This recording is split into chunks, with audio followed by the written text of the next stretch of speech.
ሰላም ውድ የስድስተኛ ክፍል ተማሪዎች፣ ዛሬ በዋናነት ይዤ ያላችሁ የመጣሁት ምዕራፍ 1 ሙሉ ቁጥሮች ተካፋይነት። ምዕራፍ 1 የሙሉ ቁጥሮች ተካፋይነት ያው በየክፍሉ የምናየው ይሆናል። በመጀመሪያ ዕለት እንግዲህ በዋናነት የምናየው ተጋማሽና ኢተጋማሽ። ያው ስንጀምር ከተጋማሽ እንጀምራለን። ተጋማሽ ማለት ምን ማለት ነው? እንግዲህ በደንብ አስተውሉ ይላል። ተጋማሽ ቁጥር ማለት የአንድ ቤት ዲጂት 0 2 4 6 ወይም 8 የሆነ እና ለሁለት ያለ ቀሪ መካፈል የሚችል ቁጥር ማለት ነው። እንግዲህ አንድ ቁጥር ተጋማሽ ነው የምንለው የአንድ ቤት ዲጂቱ 0 2 4 6 ወይም 8 መሆን አለበት። አለበለዚያም ያለ ቀሪ ለሁለት መካፈል የሚችል ቁጥር ከሆነ ምን ብለን እንጠራዋለን? ተጋማሽ ቁጥር እንላለን። እዚህ ጋር ምሳሌ እንያና ምሳሌ 28 436 721 720 6344 9452 4000 አሁን እነዚህ ቁጥሮችን በደንብ ተመልከቱ። አሁን 28 436 720 6344 9452 እና 4000 ምን አይነት ቁጥር ናቸው? ተጋማሽ ቁጥር ናቸው። ለምን ተጋማሽ ቁጥር ነው አልናቸው? የአንድ ቤታቸው ነው። እዚህ ጋር ስንት ነው? 8 6 0 4 2 0 ለዚህ ተጋማሽ ቁጥር ነው የምንለው የአንድ ቤቱ ምን ከሆነበት የአንድ ቤቱ 0 2 4 6 እና 8 ከሆነ ምን አይነት ቁጥር ነው ብለናል? ተጋማሽ ቁጥር ነው። እነዚህ ምን አይነት ቁጥር ናቸው? ተጋማሽ ቁጥር ናቸው ማለት ነው። ተጋማሽ ቁጥር እንላቸው። እዚህ ጋር በቀላሉ መለየት ያለባችሁ የአንድ ቤቱን ታያላችሁ። የአንድ ቤቶቹ ለሁለት መካፈል የሚችሉ ከሆነ ተጋማሽ ቁጥር ናቸው። መካፈል የማይችሉ ከሆነ ተጋማሽ ቁጥር አይደሉም ማለት ነው። ሁለተኛው ጋር ስንመጣ ደግሞ ኢተጋማሽ ቁጥር። ኢተጋማሽ ቁጥር ማለት የተጋማሽ ቁጥር ምንድነው? ተቃራኒው ነው። የተጋማሽ ቁጥር ተቃራኒው ነው። ስለዚህ ኢተጋማሽ ቁጥር ማለት የአንድ ቤት ዲጂት 1 3 5 7 ወይም 9 ከሆነ እና ለሁለት ሲካፈል ቀሪው አንድ የሆነ ቁጥር ማለት ነው። አንድን ሙሉ ቁጥር ወስደን ለሁለት አካፍለን ቀሪው አንድ ከሆነ ያ ምን አይነት ቁጥር ነው? ኢተጋማሽ ቁጥር ነው ማለት ነው። እዚህ ጋር ምሳሌዎችን ማለት 743 እንግዲህ 3ን ወስዷት 3 ሲካፈል ለሁለት 1 2 3 ስንት ጊዜ ደረሰ? አንድ ጊዜ ደርሷል። የቀረችው ስንት ነች? አንድ ነች። ስለዚህ 743 የመጨረሻ ዲጂቱም 3 ነው። 3ን ደግሞ ለሁለት ስናካፍል ያገኘነው ቀሪ ስንት ነው? አንድ ነው። ስለዚህ ምን ይሆናል? 743 ኢተጋማሽ ቁጥር ነው። ሁሉንም መውሰድ እንችላለን። 7 ሲካፈል ለሁለት 1 2 3 4 5 6 7 1 2 3 ጊዜ ይደርሳል። ስንት ቀረልን? አንድ ቀረልን። ስለዚህ ቀሪያችን ስንት ነው? አንድ ነው። አንድ ሙሉ ቁጥር ለሁለት ሲካፈል ቀሪ አንድ ከሆነ ያን ቁጥር ምን ብለን እንጠራለን? ኢተጋማሽ ቁጥር እንላለን። ወይም በቀላሉ የመጨረሻ ዲጂቶቹ 1 3 5 7 እና 9 ከሆነ ኢተጋማሽ ቁጥር እንላለን ማለት ነው። ስለዚህ ኢተጋማሾች ተጋማሽ መሆን አይችሉም። ተጋማሾችም ደግሞ ኢተጋማሽ መሆን አይችሉም ማለት ነው። የትኛው ሙሉ ቁጥር ከሆነ 2 ተጋማሽ ቁጥር ነው። 2 ሲደመር 1 ኢተጋማሽ ቁጥር ነው። እንዴት ነው 2 ተጋማሽ ቁጥር ነው የምንለው? 2 ሲደመር 1ስ እንዴት ነው ተጋማሽ ቁጥር ነው የምንለው? በደንብ ያዙ። ምንድነው ብላል? የትኛው ሙሉ ቁጥር ነው? ሙሉ ቁጥር የሚጀምረው ከስንት ነው? ከ0 ነው። 0 1 2 3 እያለ ይቀጥላል። ስለዚህ 2 ተጋማሽ ቁጥር መሆኑን እንዴት እናውቃለን? ሁለት መ ማለት ሁለት መ እኩል ይሆናል 2 ሲባዛ በመ ነው። አሁን መ ምንድነው ብለናል? ማንኛውም ሙሉ ቁጥር ነው። ሙሉ ቁጥሮች የሚጀምሩ ከስንት ነው? ከዜሮ ነው። በመ ቦታ ላይ ተኩ 2 ሲባዛ የመ ዋጋ ስንት ነው ስላለ? 0 2 ሲባዛ በ0 0 በደንብ ነው። 2 ሲባዛ በመ ዋጋ ማንን ተኩት? 1 2 ሲባዛ በ1 2 3ን ተኩት 2 ሲባዛ 2ን ተኩት 2 ሲባዛ 2 4 3ን ተኩት 2 ሲባዛ በ3 ስንት ሆነ? 6 4ን ተኩት 2 ሲባዛ 4 እዚህ ጋር እየተካን ያለ ነው የማን ዋጋ ነው? የመ ዋጋ ነው። 2 ሲባዛ በ4 ስንት ነው? 8 አሁን 0 2 4 6 እና 8 ምን አይነት ቁጥር ናቸው? ተጋማሽ ቁጥር ናቸው። ምክንያቱም አንድ ሙሉ ቁጥር ተጋማሽ ነው የምንለው የአንድ ቤት ዲጂቱ 0 2 4 6 ወይም 8 መሆን ከቻለ ምን አይነት ቁጥር ነው? ተጋማሽ ቁጥር ነው። እዚህ ጋር ብታያቸው ባለ አንድ ዲጂቶች ናቸው። ስለዚህ የአንድ ቤት ነው። የአንድ ቤታቸው ምንድነው? 0 2 4 6 8 ነው። ስለዚህ እነዚህ ምን መሆን ይችላሉ? ምን አይነት ቁጥር ናቸው? ተጋማሽ ቁጥር ናቸው። ምክንያቱም ለስንት መካፈል ይችላል? ለሁለት ያለ ቀሪ ለሁለት መካፈል ስለሚችሉ እነዚህ ተጋማሽ ቁጥሮች ናቸው።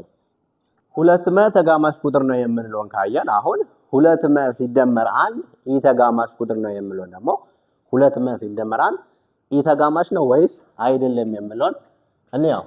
አሁን የመ ዋጋ ስንት ነው ብለናል? ሙሉ ቁጥራችን ስንት ነው? ከስንት ነው የሚጀምረው? 0 1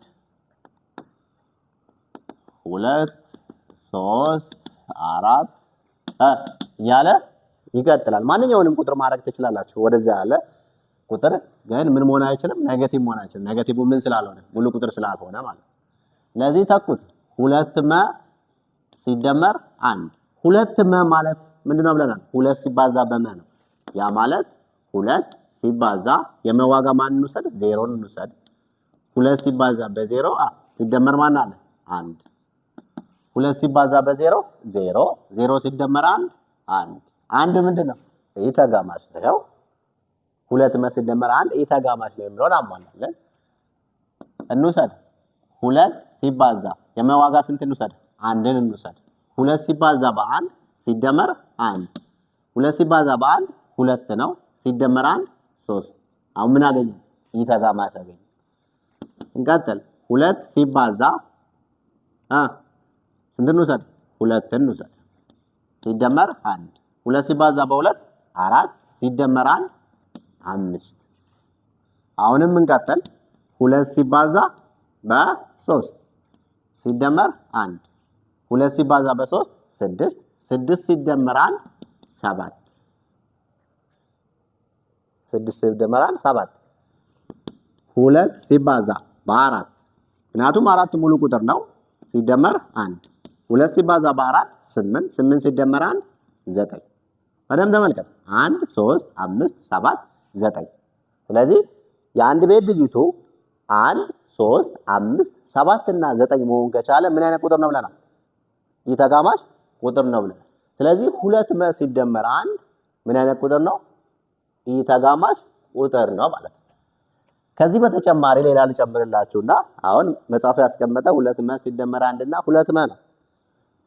2መ ሲደመር 3 ቢሆንስ? እስቲ እንተካው። ምን አይነት ቁጥር ሊሆን ይችላል? 2 ሲባዛ በ0 0 ሙሉ ቁጥር ስለሆነች ሲደመር 3 2 ሲባዛ በ0 0 ሲደመር 3 3 ምን አገኛል? ኢ ተጋማሽ። የምንደምረው ቁጥር ኢ ተጋማሽ ከሆነ ሁል ጊዜ ውጤታችን ምንድነው? ኢ ተጋማሽ ነው። ነገር ግን ይሄ ኢ ተጋማሽ ሊመጣልን የሚችለው ምን ላይ ብቻ ሲሆን ነው? መደመር ላይ ብቻ ሲሆን። ማባዛት ላይ ሲሆን ለምሳሌ በደንብ ተመልከቱ 2መ ሲባዛ በ3 አሁን የመ ዋጋ በስንት እንውሰድ? 0 እንውሰድ። 2 ሲባዛ በ0 ሲባዛ በስንት? በ3 2 ሲባዛ በ0 0 ሲባዛ በ3 0 ምን መጣለን? ተጋማሽ መጣለን። በደንብ አስተውሉ። እዚህ ጋር በመደመር ጊዜ ብቻ የምንደምረው ቁጥር ኢተጋማሽ ከሆነ ውጤቱ ምንድነው? ኢተጋማሽ ነው። ግን በማባዛት ጊዜ የምናባዛው ቁጥር ኢተጋማሽ ሆነ ተጋማሽ ሆነ ውጤታችን ምንድነው? ተጋማሽ ነው ማለት ነው። ይሄን በደንብ ያው ደጋግሞ የተለያዩ ቁጥሮችን እየተካችሁ መስራት ነው ማለት ነው። ያልገባችሁ ግር ያላችሁ ነገር ካለ በኮሜንት እያሳወቃችሁኝ የተካፋይነት ጽንሰ ሐሳብ ወይም የተካፋይነት ደንቦች እንግዲህ አካፋይና ተካፋይ ወይም አካፋይና ብዜት የምንለው ማለት ነው። እዚህ ጋር በደንብ አስተውሉ። አንድ ሙሉ ቁጥር ለሌላ ሙሉ ቁጥር ተካፍለው አንዱ ሙሉ ቁጥር ለሌላው ሙሉ ቁጥር ተካፍለው ቀሪው 0 ከሆነ የተሰጠው ቁጥር ተካፋይ ሲሆን የተካፈለበት ቁጥር ደግሞ አካፋይ ይባላል። አብዛኛውን ጊዜ የሚያወዛግብ ነው አካፋይና ተካፋይ። ስለዚህ በደንብ እዚህ ጋር በሞና አዳምጡ። 16 ሲካፈል ለ4 እኩል ይሆናል ስንት ነው? 4 ነው። አሁን ቀሪው 0 ስለሆነ ምክንያቱም 16 ለ4 ስናካፍል እንዴት አብዛኛውን ጊዜ እዚህ ጋር 16 ሲካፈል ለ4 እንዴት ይካፈላል ነው እንግዲህ 1 2 3 4 7 8 9 10 11 12 13 14 15 16 ያው ማካፈል ለሚከብዳችሁ ልጅ በቀላሉ 16 ሞላ 1 2 3 4 ስንት ደረሰ? 4 ሲባዛ 4 ስንት ነው? 16 ነው። ስለዚህ 16 ሲካፈል ለ4 መልሳችን 4 ነው። ቀሪያችን ደግሞ 0 ነው። 16 የ4 ተካፋይ ነው። 16 የ4 ምንድነው? ተካፋይ ነው። ወይም 4 የ16 አካፋይ ነው።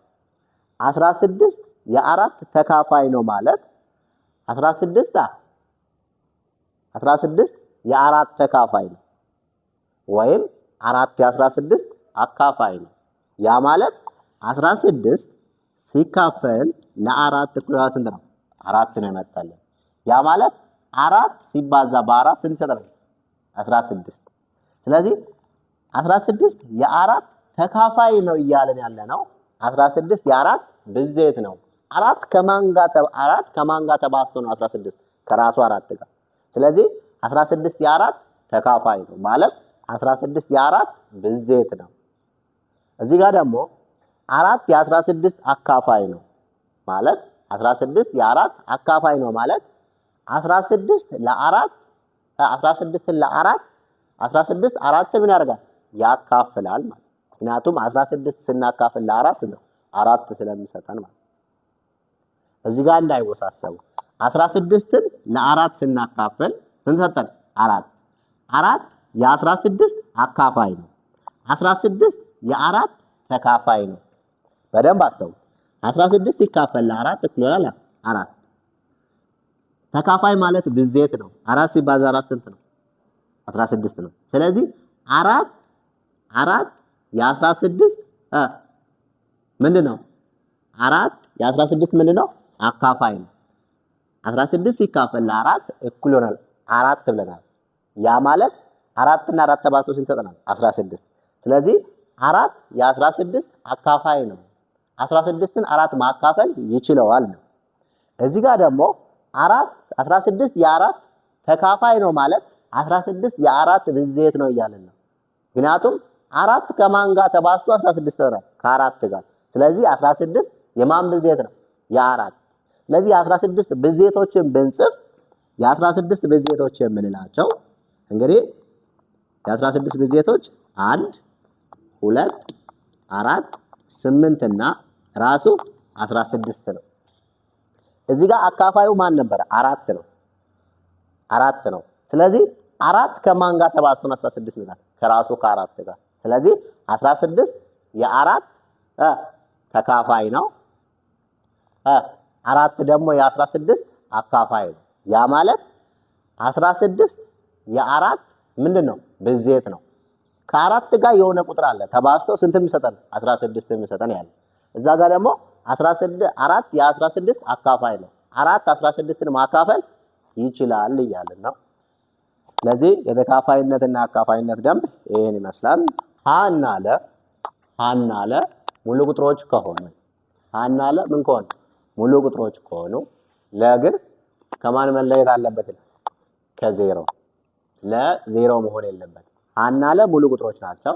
ነገር ግን ለዜሮ መሆን የለበትም። ሀ ዜሮ ቢሆን ችግር የለውም፣ ግን ለዜሮ መሆን የለበትም። ያ ማለት ለዜሮ መሆን የለበትም የተባለበት ምክንያት ዜሮ ከሆነ ምን ሆነ? 4 ሲካፈል ለዜሮ 4 ሲካፈል ለዜሮ አንዲፋይን ነው። 4 ለዜሮ መካፈል አይችልም። ለዛ ነው ለምን መሆን የለበትም የተባለው? ዜሮ መሆን የለበትም የተባለው። በደንብ አስተውሉ። እዚህ ጋር በጣም ከሚያስቸግር ፓርት ውስጥ አንዱ ይሄኛው ነው። በምርጫ መልክ ስመጣ እንዳስቸግራችሁ። ሀና ለ ሙሉ ቁጥሮች ከሆኑ ለ ከዜሮ የተለየ ቁጥር ሆኖ ሀ ያለ ቀሪ ለለ የሚካፈል ከሆነ ለማን ለለ የሚካፈል ከሆነ ለ የሀ አካፋይ ነው። አሁን በደንብ እዚህ ጋር አዳምጡ። እንግዲህ ሀ ያለ ቀሪ ለለ የሚካፈል ከሆነ እንግዲህ ሀን ስንት ነው ብለን እንውሰድ? 8 ብለን። ለን ደግሞ ስንት ነው ብለን እንውሰድ? 2። ስንት መጣልን? 4። ይሄ ሀ ነው፣ ይሄ ደግሞ ለ ነው። ይሄ ምናችን ነው? ድርሻችን ነው። አካፍለን ይደረሳል። ስለዚህ ሀ ያለ ቀሪ ለለ የሚካፈል ከሆነ ለ ይላል የሀ አካፋይ ነው። ለማን ነች? 2። 8ን አካፍልም ያካፍላል። ስለዚህ ለ የሀ አካፋይ ነው። 2 8ን ማካፈል ይችላል። ምክንያቱም 8 ሲካፈል ነው ስንት? 4 አካፋይ ነው። በምልክት በዚህ አይነት መልክ እናስቀምጠዋለን። አሁን እዚህ ጋር የሚቀመጠው ማን ነው? ሀ ስንት ነው? 8። ለ ስንት ነው? 2። ይሄ ከሆነ 8ን 2 ማካፈል ይችላል። ቦታ ቀያይረን ደግሞ 2ን 8 ማካፈል ይችላል ነው። የቱ ነው ትክክል? በደንብ አስታውሱ። አሁን 2 8ኛና 8 2ኛ የቱ ነው? ማን ነው መካፈል የሚችለው? 2 ለ8 ማካፈል እንችላለን? ያለ ቀሪ አንችልም። 8ን ለ2 ማካፈል እንችላለን? እንችላለን። እዚህ ጋር በደንብ ከዚህኛው ጋር እንዳይምታታባችሁ። ይሄ ምንድነው? ፍራክሽን ነው፣ ክፍልፋይ ነው። በዚህኛው ስታስቀምጡ ግን 8ን 8ን ማካፈል ይችላል ነው። እዚህ ጋር ደግሞ 8 2ን ማካፈል ይችላል ነው። ይሄኛው ኤክስ ነው። 8ን ማን ማካፈል ይችላል? 2 ማካፈል ይችላል። ይሄኛው ሲምቦል በደንብ አስታውሱ። ትልቁ ቁጥር ከኋላ ነው መሆን ያለበት። ትንሹ ቁጥር ደግሞ ተካፋዩ ከኋላ ይሆናል፣ አካፋዩ ደግሞ ከፊት ለፊት ይሆናል ማለት ነው። እዚህ ጋር እያለን ያለ ነው ማለት በደንብ አስታውሱ። ለሃ ይሄ ሃን ለምን ማድረግ ይችላል? ማካፈል ይችላል። ለምናችን ነው? ተካፋያችን ነው። ሃ ምናችን ነው? አካፋያችን ነው። ስለዚህ በምልክት ስንገልጸው በዚህ አይነት መንገድ ነው። ወይም አሁን የምንለው አለ እንግዲህ ሃን ለ ያካፍላል የምንለው አንድ ሙሉ ቁጥር አለ። ጠ የምንለው ምን የምንለው? ጠ የምንለው አንድ ቁጥር አለ። ለጠ ማለት ለ ሲባዛ ጠ ለና ጠ ተባዝቶ ሃን የሚሰጠን ከሆነ ለና ጠ ተባዝቶ ማንን የሚሰጠን ከሆነ ሃ የሚገኝ ከሆነ ብቻ ነው ምን የምንለው? ያ ማለት እዚህ ጋር በደንብ አስታውሱ። 3 ሲባዛ በ4 ለጠ ማለት ለያችን 3 ነው፣ ጠያችን ስንት ነው? 4 ነው። 3ንና 4ን አባዝተን ስንት አገኘ? 12 የሚገኝ ከሆነ ብቻ ነው። ያ ማለት ይሄኛው 12 ለ4 እና ለ3 መካፈል አለበት። ያ ማለት እዚህ ጋር አካፋያችን ማን ነው? 3 ለስንት? 12። ሌላኛው ማን ነው? 4። ይሄ ማለት 3 አካፋይ ነው፣ 12 ተካፋይ ነው። 12ን ለ3 ስናካፍል ስንት እናገኛለን? 4። 4 እና 3 ተባዝተው ስንት ይሰጡናል? 12።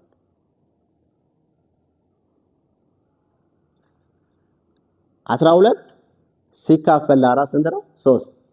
ያው 3 ሲባዛ በ4 12። ስለዚህ 3 ሲባዛ በ4 እኩል ይሆናል 12። 12 ሲካፈል ለ4 3።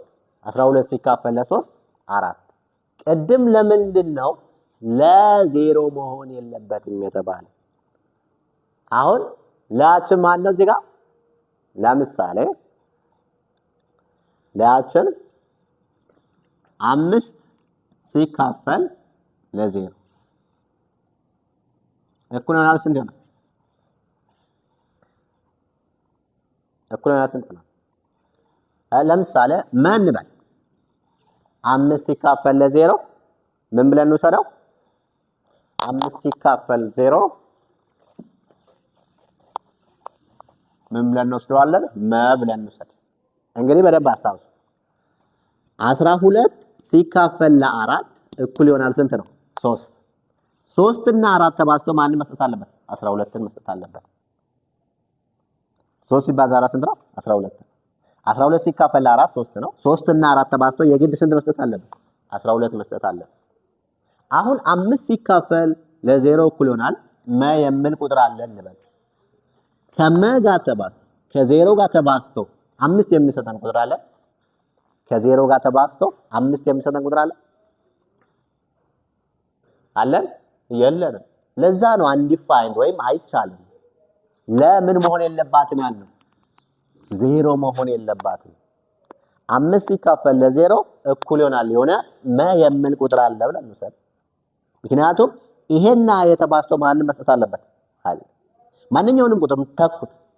ማንኛውንም ቁጥር ተኩና ከ0 ጋር ሲታባዙ መልሱ ምንድነው? 0 ነው። ማንን አይሰጠንም? 5 አይሰጠንም። ለዚህ ለምን መሆን የለበትም? 0 መሆን የለበትም ያልበት ዋነኛ ምክንያት ይሄ ነው ማለት። ይሄኛው ማለት ምን ማለት ነው? ምልክቱ ይላል የሃ አካፋይ አይደለም። የሃ አካፋይ አይደለም። ለምሳሌ 5 ሲካፈል ለ3 ያ ማለት 5 ሲካፈል ለ3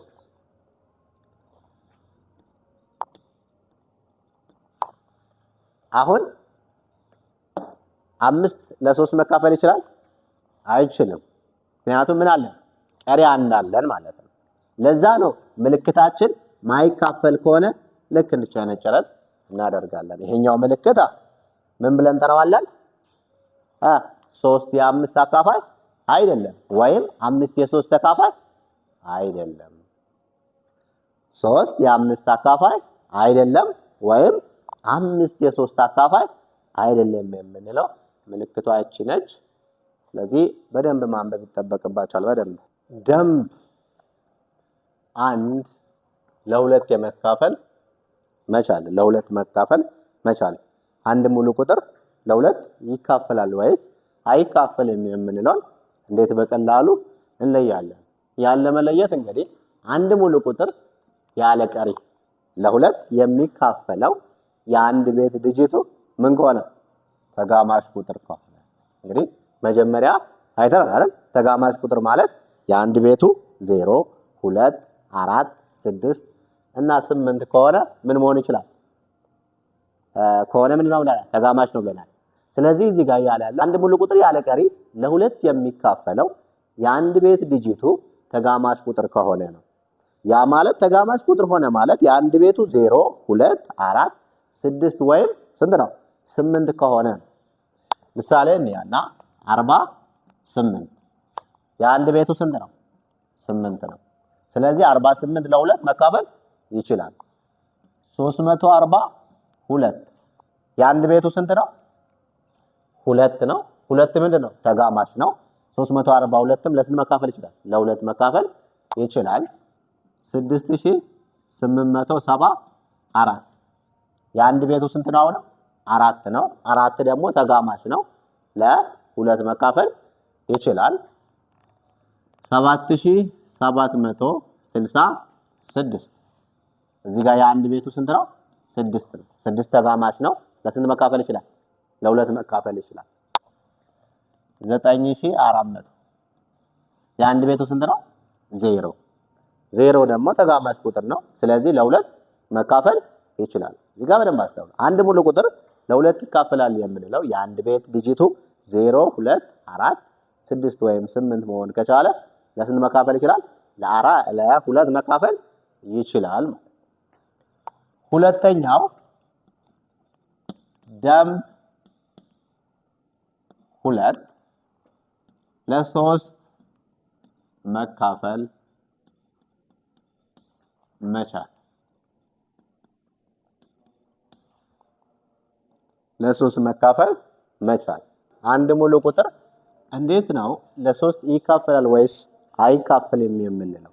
አንድ ሙሉ ቁጥር እንዴት ለ3 ይካፈላል ወይም አይካፈልም የምንለው እንዴት ነው? እዚህ ጋር በደንብ አዳምጡ። አንድ ሙሉ ቁጥር ያለ ቀሪ ለ3 የሚካፈለው የቁጥሩ ዲጂቶች ድምር ዲጂቶች ድምር ያለ ቀሪ ለ3 መካፈል የሚችል ከሆነ ማለት። ስለዚህ እያንዳንዱ ዲጂት የአንድ ቤቱን፣ የአስር ቤቱን፣ የመቶ ቤቱን፣ የሺህ ቤቱን እያንዳንዱን ዲጂት ደምረን የደመርነው ውጤት ለ3 መካፈል የሚችል ከሆነ ለስንት መካፈል የተሰጠን ቁጥር ለ3 መካፈል ይችላል። ያ ማለት አንድ ዲጂት እስኪደርስልን መሄድ እንችላለን። የግድ የደመርንበት ላይ ብቻ አይደለም የምናበቃው። እዚህ ጋር በደምብ 462 ለ3 መካፈል ይችላል ወይስ አይችልም? እስቲ እንየው። 4 ሲደመር 6 ሲደመር 2 4 ሲደመር 6 ስንት ነው? 10 10 ሲደመር 2 12 አሁንም ሁለት ዲጂት ነው። እስከ አንድ ዲጂት እስኪደርስ መሄድ እንችላለን። 12 ማለት ደግሞ ደምሩት 1 ሲደመር 2 2 ስንት? 3 3 ለ3 መካፈል ይችላል። 3 ሲካፈል ለ3 ስንት ነው? 1 ስለዚህ 462ም ለስንት መካፈል ይችላል? ለ3 መካፈል ይችላል። ሁለተኛውን እንያ 3819 ለ3 ይካፈላል ወይስ አይካፈልም? 3 ሲደመር 8 ሲደመር 1 ሲደመር 9 3 ሲደመር 8 11 1 ሲደመር 9 10 11 እና 10 21 ማለት ደግሞ 2 ሲደመር ስንት? 1 ስንት ነው? 3 አሁንም 3 ለ3 መካፈል ይችላል። ስለዚህ 3819 ለስንት መካፈል ይችላል? ለ3 መካፈል ይችላል። ሐመርዋን ሊስት 7466 7 ሲደመር 4 ሲደመር 6 ሲደመር 6 7 ሲደመር 4 11 11 ሲደመር 6 17 17 ሲደመር 6 23 23 ማለት ደግሞ 2 ሲደመር 3 ስንት መጣለን? 5 5 ለ3 መካፈል ይችላል? አይችልም። ምክንያቱም አንዳንድ ይደርስና ስንት ቀሪ አለ? 2 ቀሪ አለ። ስለዚህ 5 ያለ ቀሪ ለስንት መካፈል አይችልም? ለ3 መካፈል አይችልም። ስለዚህ 7466ም ለስንት መካፈል አይችልም? ለ3 መካፈል አይችልም። ምክንያቱም ድምሩ ለ3 መካፈል ስላልቻለ ማለት። ስለዚህ አንድ ሙሉ ቁጥር ያለ ቀሪ እንዴት ለ3 ይካፈላል ወይ አይካፈልም የሚለው በዚህ አይነት መንገድ መለየት ትችላላችሁ ማለት። እዚህ አብዛኛውን ጊዜ የሚመጣ ነው ማለት። እስቲ በደንብ አስተውሉ። 9400 አሁን 9400 ለ3 ይካፈላል አይካፈልም? አይካፈልም። ምክንያቱም 9 ሲደመር 4 ስንት ነው? 13 ነው። 13 ማለት 1 ሲደመር 3 ነው። ስንት ነው? 4 4 ደግሞ ለ3 መካፈል አይችልም። ስለዚህ 9400 ለ3 መካፈል አይችልም። የ3 ደም ይሄን ይመስላል ማለት ነው። የ3 ደም ይሄን ይመስላል። ደምብ 3 ለ4 መካፈል መቻል። አንድ ሙሉ ቁጥር እንዴት ነው ለ4 መካፈል የሚችለው? እንዴትስ ለ4 መካፈል አይችልም የሚለውን እንዴት መለየት እንችላለን? እንግዲህ አንድ ሙሉ ቁጥር አንድ ባለ ሁለት ወይም ከሁለት በላይ ዲጂቶች ያለው ሙሉ ቁጥር ለአራት መካፈል የሚችለው የመጨረሻዎቹ ሁለት ዲጂቶች የአንድ ቤቱና የአስር ቤቱ ማለት የመጨረሻዎቹ ሁለቱ ዲጂቶች ለአራት መካፈል የሚችሉ ከሆነ የመጨረሻ ሁለቱ ዲጂቶች ለአራት መካፈል የሚችሉ ከሆነ ያ ቁጥር ለስንት መካፈል ይችላል? ለአራት መካፈል ይችላል። ለምሳሌ የመጨረሻ ሁለቱ ዲጂቶች ምን መሆን አለባቸው? 0 0 0 4 0 8 12 16 20 24 መቼስ እንደዚህ እያልን አንሄድም ማለት እንደዚህ እያልን አንሄድም። ምክንያቱም በዚህ ልክ አራት አራት የጨመረን ብዙ ቁጥሮች አሉ። የመጨረሻ ዲጂቶቹ እንደዚህ እያሉ የሚቀጥሉ ከሆነ ለስንት መካፈል ይችላል? ለአራት መካፈል ይችላል። ግን ከዛ በተለየ የተሻለ መንገድ አሳያችኋለሁ። ከመጽሐፉ ወጣ አለ በቀላሉ የምትለዩበትን ታሳያችሁ። ለምሳሌ ባለ ሁለት ዲጂት እንውሰድና 84 አሁን እዚህ ጋር አራት ማለት ስንት ማለት ነው? ሁለት ሲባዛ በሁለት በሁለት ሲባዛ በሁለት ስንት ነው? አራት ነው። እዚህ ጋር 84ን ተወስዱና ምን ታደርጋላችሁ? ለሁለት ስንት ይላል? 84 ለሁለት 42 42 አሁን ለስንት? ለሁለት ስንት ሆነ? 21 አይ 84 ሲካፈል ለአራት ስንት ነው? 21 ነው። እንዴት ለአራት አለ? መጀመሪያ ለስንት አካፍለናል? ለሁለት። ቀጥሎ ለስንት አካፍለናል? ለሁለት። ሁለት ሲባዛ ሁለት ስንት ነው? አራት። ስለዚህ 84ን ለስንት አካፍለናል? ለአራት። ስለዚህ ለአራት ይካፈላል ወይም አይካፈልም የሚለውን ለመለየት ያን ቁጥር ሁለት ጊዜ ለሁለት ማካፈል ማለት ነው። ያን ቁጥር ለሁለት ስንት ጊዜ? ሁለት ጊዜ ማካፈል 84 ለሁለት ስንት ሆነ? 21 እንውሰድና 82ን እንውሰድ። አሁን 84 ለስንት መካፈል ይችላል? ለአራት መካፈል ይችላል። ምክንያቱም 84 ሲካፈል ለሁለት 42 42 ሲካፈል ለሁለት 21 አሁን 21 ሲባዛ በሁለት 42 42 ሲባዛ በሁለት 84 ሁለት ሲባዛ ሁለት ስንት ነው? አራት። ስለዚህ 84ን ለሁለት ጊዜ ለሁለት አካፈልን ማለት 21 አገኘን ማለት ነው። ስለዚህ ለአራት ማካፈል ማለት የተሰጠንን ቁጥር ለሁለት ስንት ጊዜ ማካፈል? ሁለት ጊዜ። መጀመሪያ እናካፍላለን፣ የመጣውን መልሰን ለሁለት እናካፍላለን። ከዛ የሚመጣልን መልስ ተካፋይ ከሆነ ነው። አሁን 82ን እንውሰድና ለሁለት ስንት ይመጣል? 41 41 ለሁለት ይችላል? አይችልማ።